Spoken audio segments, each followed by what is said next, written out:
Right, this is the Jack Kirby variant cover for the Invaders.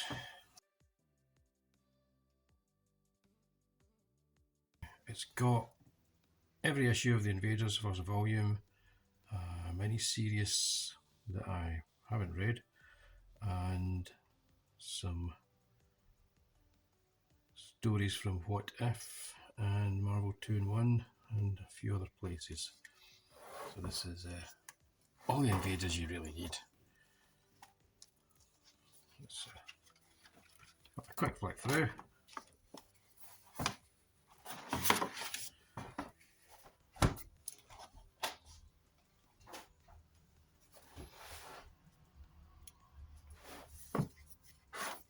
It's quite nice what they're doing with their designs these days. Lots of images from inside the book. Quite nice. Yeah. Okay, so the Invaders is a comic book that Marvel put out that I read when I was a kid. It was released in 1975. It was the first issue of the Invaders. It would be around about 76, 77 that I'd be 78 that I'd been reading issues of the Invaders. As was always the case when they got distributed in the UK, you very seldom got a complete run of American comics. You would get like say issue 1, 2, 3, 5, 7, 8, 9, 11, that kind of thing. There was always missing issues, so you had to piece together what was happening, and you would often miss the second part of a two-parter. So the majority of this is written by Roy Thomas, who created it.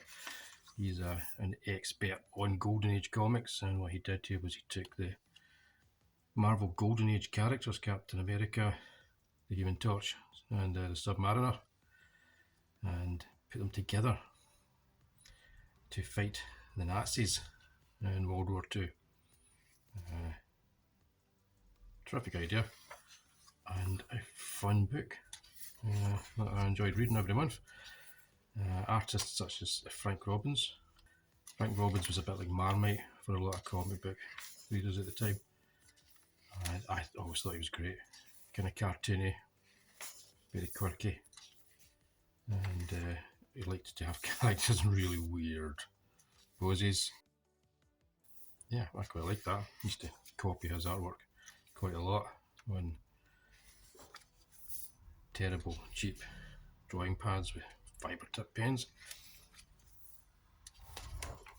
Yeah, so they've got the, yeah, that's quite good. They've got the letters pages in here. Beyond the Siegfried line, some terrible puns, but I usually appreciate that kind of stuff in old school Golden Age and Bronze Age comics. Yeah, this is a lot of fun. This book is a lot of fun, so I'm going to enjoy kind of diving in and reading some of these issues again.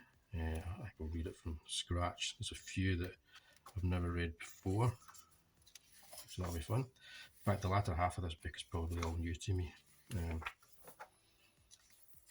It has every single issue of the Invaders first volume, plus tie-in comics like Marvel Premiere here featuring the Liberty Legion, and all these old Golden Age patriotic wartime characters, including the ridiculously named the Whizzer. Where runs the Whizzer? Aye. There you go. That's the Invaders, Baron Blood. Drawing on the old horror that was popular in the 1970s as well.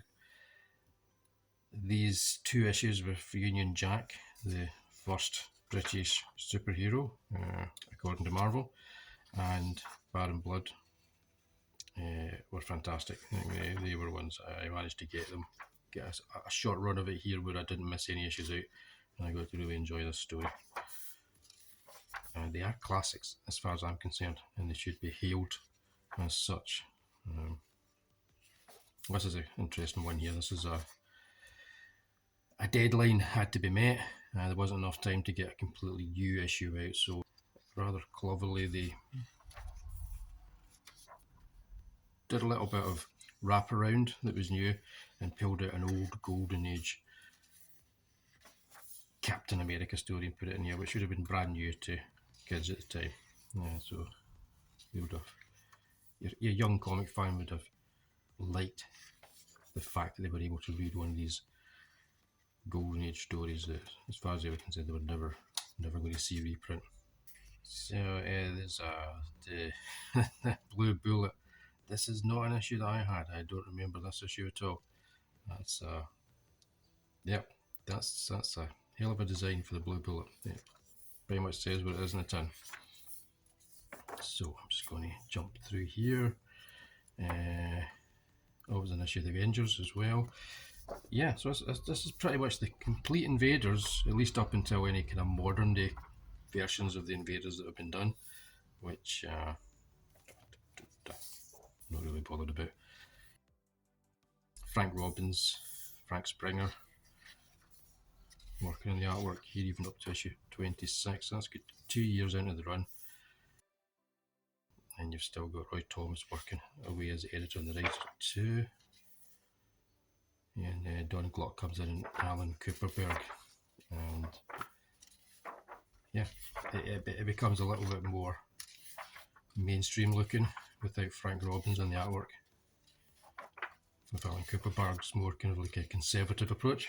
Or they even bring in an issue here which is Thor. Is it Thor? Is it Thor we know? You read it to find out. And yeah, that's the Invaders in Omnibus form. So yeah, I've been looking forward to getting a hold of this.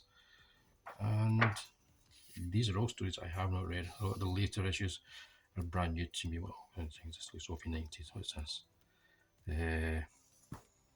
Yeah, this is a mini series that I haven't read at all. Roy Thomas wrote it though, so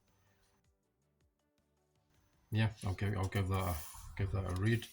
It does have that 90s aesthetic that I'm not the biggest fan of. Lots of callbacks to. Yep, okay, yeah.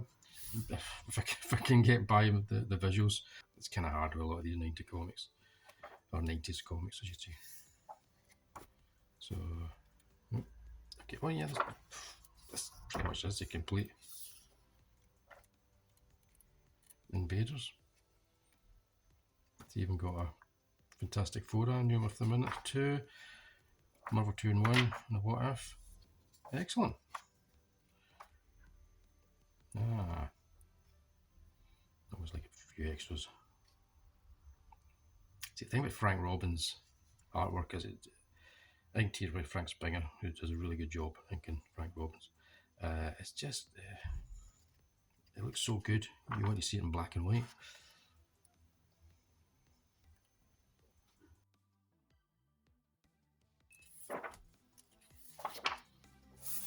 Good stuff. Please do me a favour and subscribe to the channel if you don't mind, and give this a wee like. It helps a lot, seemingly, I'm told. So yeah, thanks.